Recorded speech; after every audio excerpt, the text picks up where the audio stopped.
أما بعد فأعوذ بالله من الشيطان الرجيم بسم الله الرحمن الرحيم والضحى والليل إذا سجى صدق الله العظيم مولاي صل وسلم دائما أبدا على حبيبك خير الخلق كلهم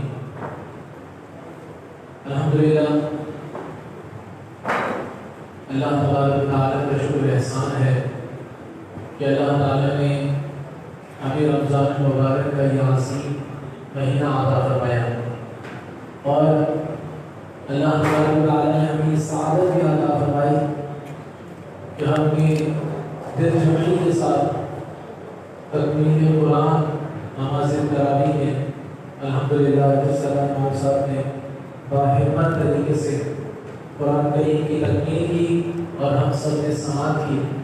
اللہ تعالیٰ اس کو اپنی بارگاہ میں قبول فرما کر اس کے ذریعے سے ہم سب کو بروز حشر کامیابی عطا فرمائے۔ سامعین محترم، ہم بھی خلاصہ قرآن کی انشاءاللہ تکمیل کی طرف چلیں گے اور آج کچھ صورتیں جو بچی ہیں اور کل اس کو مکمل ہم تکمیل قرآن کی صورت میں خلاصہ پیش کریں گے۔ اللہ تعالیٰ سے دعا ہے جو ہم نے قرآن مجید سمجھنے کی کوشش کی، اللہ تعالیٰ وہ ہمیں نہ صرف ہمارے لیے نجات بنائے بلکہ اس کے ذریعے سے ہماری زندگی قرآن مجید کے مطابق فرما دے۔ سامعین محترم، آج جو ہمارا آغاز ہے وہ سورۃ ضحیٰ سے ہے۔ انشاءاللہ یہ چھوٹی چھوٹی صورتیں ہیں، ہم نمازوں میں بھی پڑھتے ہیں تو ہمیں یہ پتہ ہونا چاہیے کہ ان صورتوں میں کیا فرمایا گیا ہے تاکہ ہمیں مزہ آئے۔ یہ وہ صورتیں ہیں جو ہم نماز میں پڑھتے ہیں تو لہٰذا ہر صورت کے حوالے سے آخر کی یہ صورتیں چلے جائیں گے کہ اللہ تعالیٰ نے کیا کیا فرمایا ہے اور کیا کیا درس اس میں دیے ہیں بآسانی کے ساتھ۔ تو سورۃ ضحیٰ، اس صورت میں اللہ تعالیٰ نے اپنے محبوب سے عشق کی انتہا فرمائی ہے۔ ابو لہب کی بیوی اس نے آقا کریم سرور کائنات صلی اللہ علیہ وسلم کے حوالے سے برا بھلا کہا۔ اس نے کہا کہ حضور نبی کریم صلی اللہ علیہ وسلم کے خدا نے معاذ اللہ آپ صلی اللہ علیہ وسلم کو چھوڑ دیا ہے۔ چند دن آقا کریم صلی اللہ علیہ وسلم پر جب وحی نہ آئی تو اس طریقے سے ان لوگوں نے جو ہے طعنہ بازی کی۔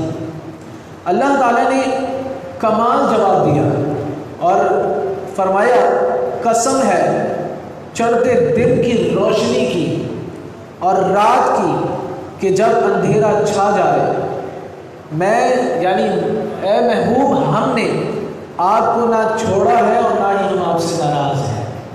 یعنی اللہ تبارک و تعالیٰ نے جس انداز سے اس سورہ مبارک میں قسم کھائی ہے کہ محبوب یہ دن اور رات جو بدل رہے ہیں یہ بدلتے رہیں گے لیکن اللہ کی محبت آپ سے کب نہ ہوگی۔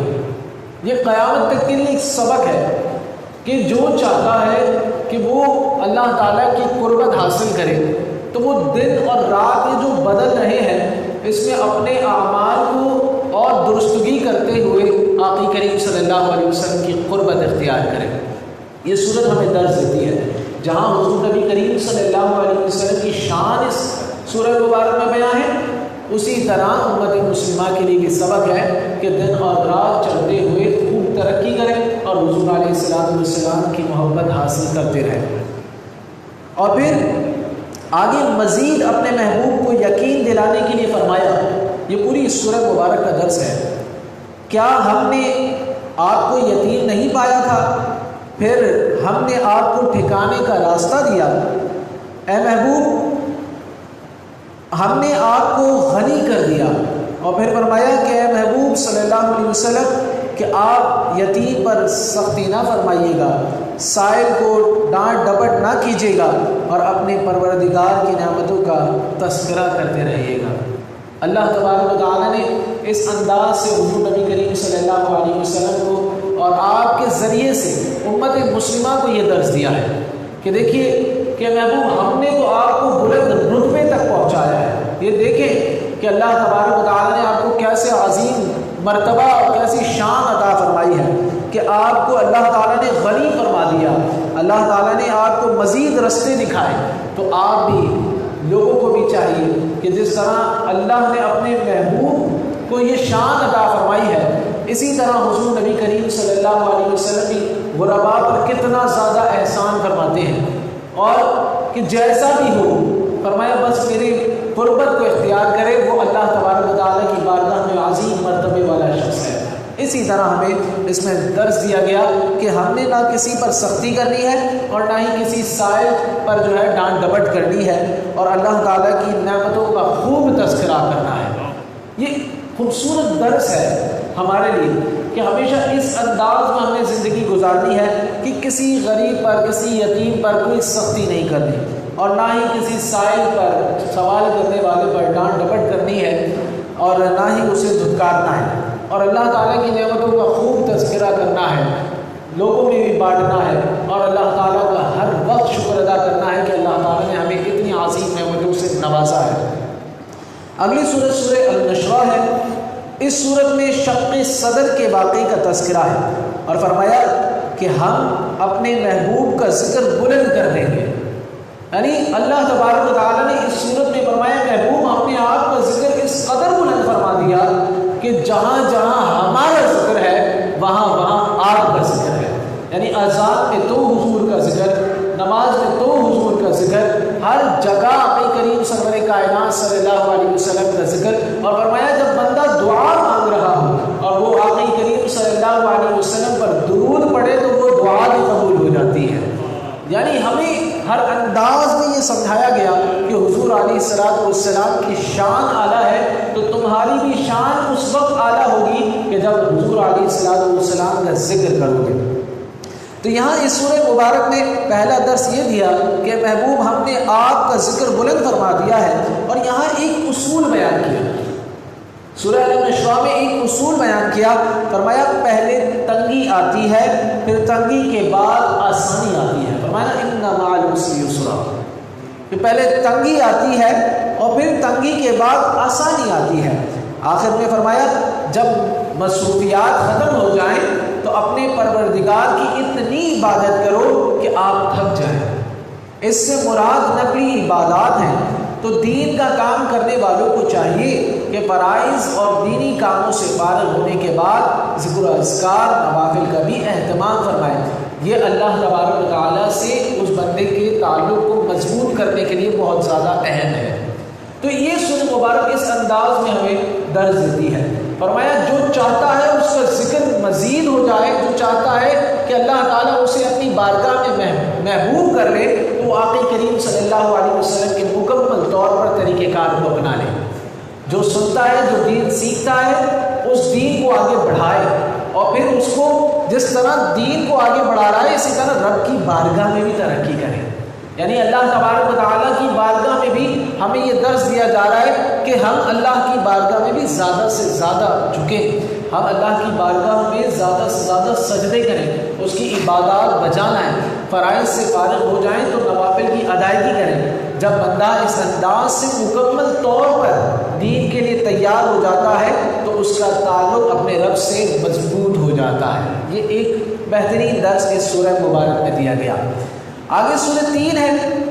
شروع میں اللہ تعالیٰ نے 4 قسمیں کھا کر انسان کی تخلیق بیان فرمائی کہ ہم نے انسان کو بہترین سانچے میں ڈھال کر پیدا فرمایا ہے۔ 4 قسمیں، یعنی اللہ تعالیٰ فرما رہا ہے میں نے کتنا خوبصورت بنایا ہے میں نے تجھے۔ 4 قسمیں کھا کر اللہ تعالیٰ یقین دلا رہا ہے۔ پھر فرمایا پھر انسان بڑھاپے کو پہنچ جاتا ہے تو اس کی خوبصورتی اور طاقت دونوں ختم ہو جاتی ہیں۔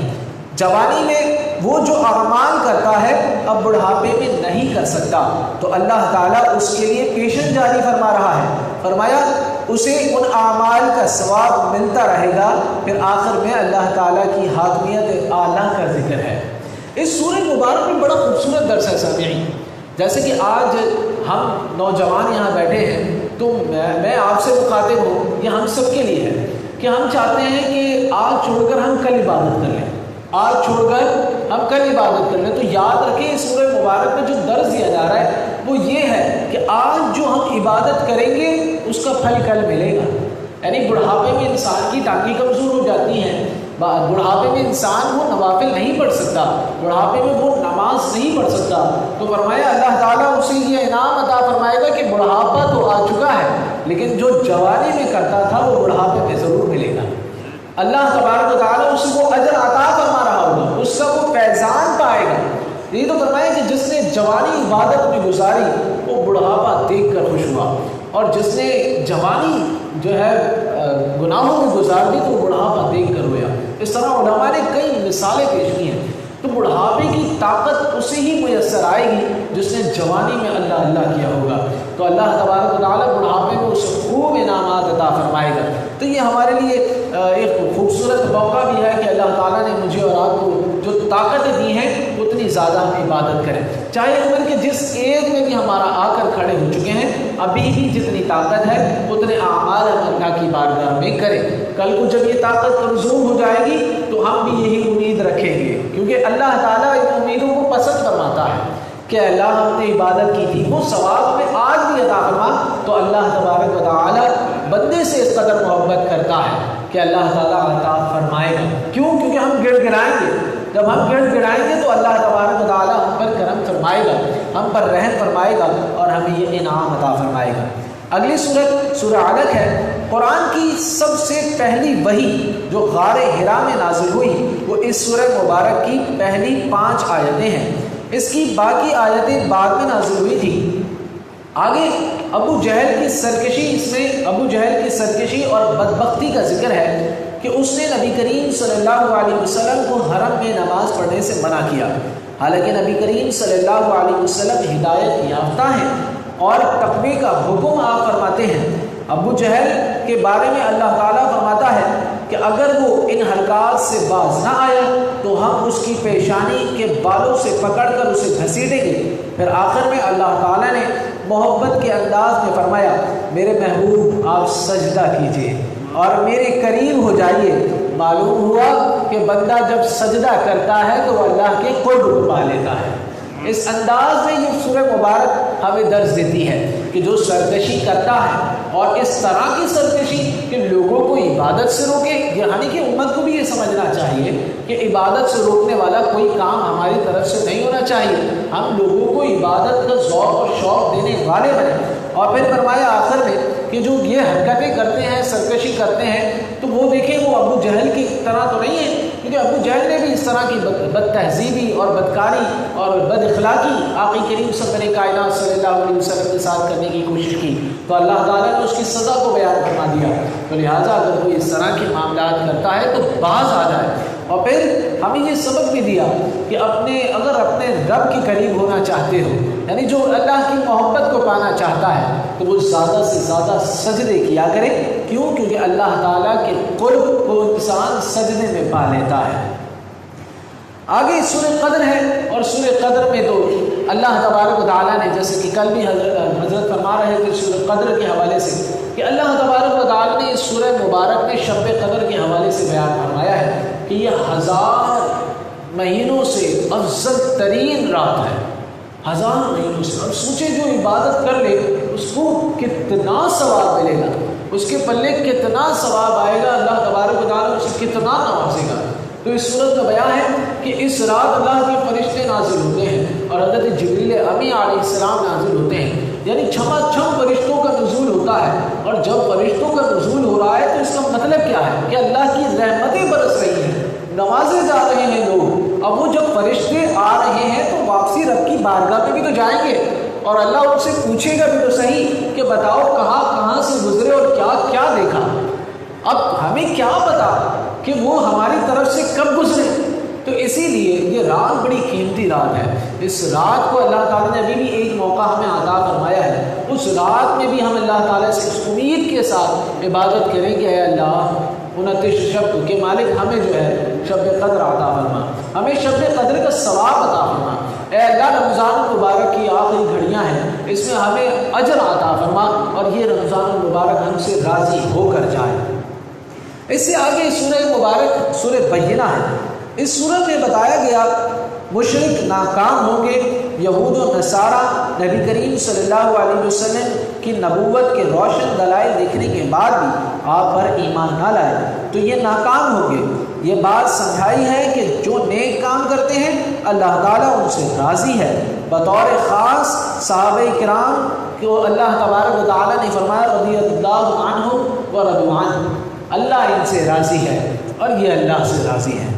کتنی بڑی فضیلت ہے صحابہ کرام کی۔ معاملہ کیا ہے کہ جو شان اور جو مقام آقا کریم صلی اللہ علیہ وسلم نے جس چیز کا بتایا صحابہ کرام اس کی جستجو کرتے تھے۔ آج میری اور آپ کی جو جستجو ہے وہ یہ ہے کہ ہمیں دنیا میں جیسی کوئی چیز حاصل ہو رہی ہے تو ہم اس کی طرف جستجو کرتے ہیں، لیکن صحابہ کرام اس کے برعکس سے جب وہ قرآن و حدیث کے حوالے سے ایک تو انتظار تھا، جیسے آپ نے پچھلی نشستوں میں سنا ہے کہ وہ انتظار کرتے تھے کہ ابھی کوئی وحی آئے اور حضور فرمائے ہم اس پہ کہیں صدقہ، ہمیں یہ جو ہے یا رسول اللہ ہم اس کا جو ہے اس کو قبول کرتے ہیں اور اس پر عمل کرنے کے لیے تیار ہیں۔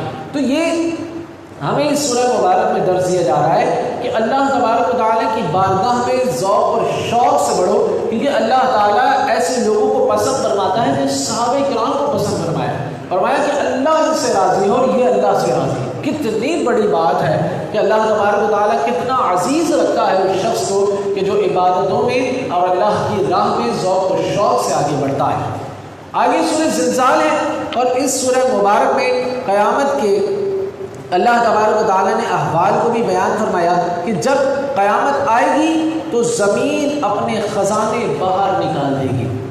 دنیا میں جس نے مال کی خاطر گناہ کیے تھے وہ اس مال کو دیکھ کر کہے گا یہ ہے وہ مال جس کی وجہ سے میں نے گناہ کیے تھے۔ اس کو حقیقت پتہ چل جائے گی اس مال کی، اس مال کی اس وقت مال کو کوئی لینے والا نہیں ہوگا، تو اس وقت وہ یاد کرے گا کہ میں نے یہ کیا کر دیا، آخرت کی تیاری میں نے کیوں نہ کی۔ تو لہٰذا آج جو ہم چھوٹی سے چھوٹی نیکی کرتے ہیں اللہ تبارک و تعالیٰ وہ بھی ہمارے سامنے لے آئے گا، اور ہم چھوٹے سے چھوٹی جو برائی کرتے ہیں وہ بھی بروز حشر ہمارے سامنے آ جائے گی۔ یہ سورہ مبارک کی درس دے رہی ہے سورہ زلزال کہ ہم نے جو کچھ کیا ہوگا اللہ تبارک و تعالیٰ اسے ہمارے سامنے لا کر رکھ دے گا کہ تم نے دنیا میں یہ کیا تھا، اور جو ہم اچھا کریں گے ظاہر سی بات ہے ہمارے نامہ اعمال بہتر ہوں گے، تو ہمیں چاہیے کہ ہم اس سورہ مبارک سے یہ سبق لیں کہ ہم نے کیا دنیا میں زیادہ سے زیادہ کرنا ہے۔ اگلی سورہ عادیات ہے۔ اللہ تعالیٰ نے دوڑنے والے گھوڑوں کی قسمیں کھا کر اللہ اکبر یہ بات سمجھائی کہ گھوڑا اپنی جان کو خطرے میں ڈال کر اپنے مالک کی حفاظت کرتا ہے، اس کی بات مانتا ہے، لیکن انسان کو دیکھیے کہ وہ اپنے مالک کا کھاتا ہے لیکن اس کی بات نہیں مانتا۔ اللہ کو تو مانتا ہے لیکن اللہ کی نہیں مانتا۔ اس صورت میں یہ واضح پیغام دیا جا رہا ہے، اور شکر کرنے کے بجائے ناشکری کرتا ہے، حالانکہ اللہ تعالیٰ کا رزق کھانے کے بعد اللہ کی اطاعت اور شکر کرنا چاہیے۔ اللہ تعالیٰ ہم سب کو شکر کرنے کی توفیق نصیب فرمائے۔ یہی یہ سورہ مبارک میں درس دے رہی ہے، جب ہم جس کا کھا رہے ہیں تو اس کی عبادت بھی تو زیادہ کریں۔ جب جتنا زیادہ ہمیں کھانے کو مل رہا ہے تو اتنا ہی زیادہ عبادت بھی کرنی ہے، تاکہ وہ جو کھایا ہے وہ ہمارے اوپر عذاب نہ بنے۔ اتنا زیادہ شکر ادا کریں کہ اللہ تبارک و تعالیٰ ہمیں وہ چیز ہمارے لیے، جیسے ہم شروع سے سنتے آ رہے ہیں، پیچھے بھی سنا ہے، جب انسان کسی نعمت پر شکر ادا کرتا ہے اور جتنا زیادہ وہ اس نعمت پر شکر ادا کرتا ہے تو وہ نعمت اس کے لیے ہمیشہ کے لیے جاری کر دی جاتی ہے۔ تو اور جب ہمیشہ کے لیے اللہ نے خود جاری فرما دی تو بروز حشر اللہ تعالیٰ اس کے حساب و کتاب سے بھی محفوظ فرمائے گا۔ کیوں؟ کیونکہ ہم پوری دنیا میں اس نعمت پر شکر ادا کرتے رہے، تو ہم پر جتنی نعمتیں اللہ تبارک و تعالیٰ ہمیں عطا فرما رہا ہے اور عطا فرمائی ہیں، ہمیں چاہیے کہ ہم شکر ادا کرتے رہیں اور اللہ تعالیٰ کی بارگاہ میں زیادہ سے زیادہ جھکتے رہیں، عبادت کرتے رہیں۔ اگلی سورۃ قاریعہ ہے۔ اس صورت میں قیامت کا ذکر کیا اور یہ بات سمجھائی کہ جن کے اعمال نیک ہوں گے قیامت کے دن ان کا اعمال نامہ وزنی ہوگا، اور جن کے اعمال برے ہوں گے، گناہ بہت زیادہ کیے ہوئے ہوں گے، ان کا اعمال نامہ بہت ہلکا ہوگا۔ قیامت کے دن اعمال کو گنا نہیں جائے گا بلکہ تولا جائے گا۔ کہ کیوں تولا جائے گا؟ اب یہاں پر یہ بات واضح سمجھنے والی ہے کہ اعمال تولے کیوں جائیں گے۔ تولے اس نوٹس دیے جائیں گے کہ جو اعمال نے کیے بھی تھے تو اس میں خشوع اور خضوع اور اخلاص بھی تھا کہ نہیں. اعمال کا بھاری ہونا ان 3 چیزوں کے ساتھ ہوگا کہ ہمارا خشوع اور خضوع یعنی توجہ کتنی تھی نماز کے اندر اور ہمارا اخلاص کتنا تھا, ہماری عاجزی کتنی تھی, ہم اللہ کی قربت کتنی اختیار کرنا چاہتے تھے. تو جتنی زیادہ ہماری عبادت کے اندر یہ تینوں چیزیں پائی جائیں گی, خشوع اور خضوع ہوگا, ہمارے اخلاص ہوگا, اتنا ہی زیادہ ہمارے اعمال کا وزن بھاری ہوگا. تو اسی لیے تولا جائے گا, گنا نہیں جائے گا, تولا اسی صورت میں جائے گا کہ اور ہمارا وزن بھاری اسی صورت میں ہوگا کہ جب ہمارے اعمال جو ہیں اخلاص کے ساتھ ہم نے اللہ کے لیے اور بہترین انداز میں کیے ہوں گے. تو اللہ تعالیٰ ہمیں عبادتیں جو ہے خالص اللہ کے لیے کرنے کی توفیق نصیب فرمائے اور اس میں خشوع اور خضوع پیدا کرنے کی بھی توفیق نصیب فرمائے. اگلی صورت اور آج کی آخری صورت, اس سورہ میں سورۃ تکاثر ہے اور اس سورہ میں انسان کو سمجھایا گیا کہ اللہ تعالیٰ نے تمہیں جو نعمتیں دی ہیں وہ تمہیں غفلت میں نہ ڈال دے. اللہ تعالیٰ کی نعمتوں کا شکر ادا کرتے رہا کرو اور قیامت کے دن ایک ایک نعمت کا تم سے حساب ہوگا. یعنی اللہ تعالیٰ نے یہاں 2 باتوں کا جو ہے انسان کو سبق دیا کہ جو اللہ تعالیٰ نے تمہیں نعمتیں دی ہیں یہ تمہارے لیے عذاب نہ بن جائے. یہ نہ ہو کہ ان نعمتوں کی وجہ سے تم اللہ تعالیٰ کی راہ سے غافل ہو جاؤ. یہ سبق کیوں دیا جا رہا ہے؟ یہ سبق اس لیے دیا جا رہا ہے کہ بعض اوقات جو ہے انسان نعمتوں میں اتنا زیادہ غرق ہو جاتا ہے کہ وہ جو ہے اس سے نکل نہیں پاتا. وہ اس مزے کے اندر گزارنے کے لیے اپنے معاملات کو وہ اللہ تعالیٰ کی راہ کو بھول جاتا ہے. اب آپ دیکھیں نا, یہ تو آپ 90% یہ دیکھیں گے کہ جن کے پاس نعمتوں کی کمی ہوتی ہے وہ زیادہ اللہ تعالیٰ کی بارگاہ میں آتے ہیں, جھکتے ہیں, اے اللہ مجھے عطا فرما, اے اللہ مجھ پر کرم فرما, رحم فرما. لیکن جب نعمتیں آنی شروع ہو جاتی ہیں تو ہمارا رب کی بارگاہ میں آنا کم ہو جاتا ہے. تو یہی سبق دیا جا رہا ہے کہ یہ نہ ہو کہ یہ نعمتیں تمہیں ہماری راہ سے ہی غافل نہ کر دیں.